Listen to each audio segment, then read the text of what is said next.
اینجا کارگاه استحصال مبل و کفشرگری پارک تکنولوژی دانشگاه دولتی آموزگاری تاجیکستان به نام صدرالدین عینی است و همین شب و روزها در اینجا میز و کرسی برای سیمخانه‌های دانشگاه استحصال میکنند. پارک تکنولوژی با تشبث رهبریت مؤسسه عالی تعلیمی دوباره فعال گردانیده شد و اینک چند سال اخیر است که کار در سمت استحصالات رشد میکند. نسبت سالهای قبل امروز به مشاهده می رسد که میز و کرسی ها صفت خوب را به خود کسب کرده از لحاظ طرح و ساختشان به کلی فرق می کنند. استحصال میز و کرسی ها در پارک تکنولوژی دانشگاه آموزگاری در چند مرحله صورت می گیرد. لازم به ذکر است که آن با تکنیکای ضروری مجهز گردانیده شده است. با استفاده از این تکنیک و تکنولوژی متخصصان محصولات خوب و با صفت را استحصال می کنند.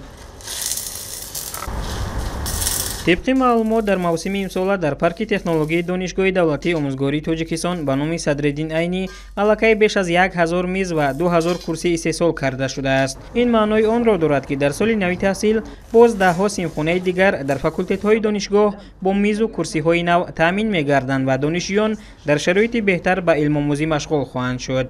باید گفت که پارک تکنولوژی دانشگاه علاقه قسمی از سیمخانه های دانشگاه، لیسه و اتاق های کاری آن را با میز و کرسی، منبر و دیگر جهازی ضروری تامین نموده است. محصولات آن به چند مؤسسه تحصیلات میانه عمومی جمهوری نیز رسانیده شده است.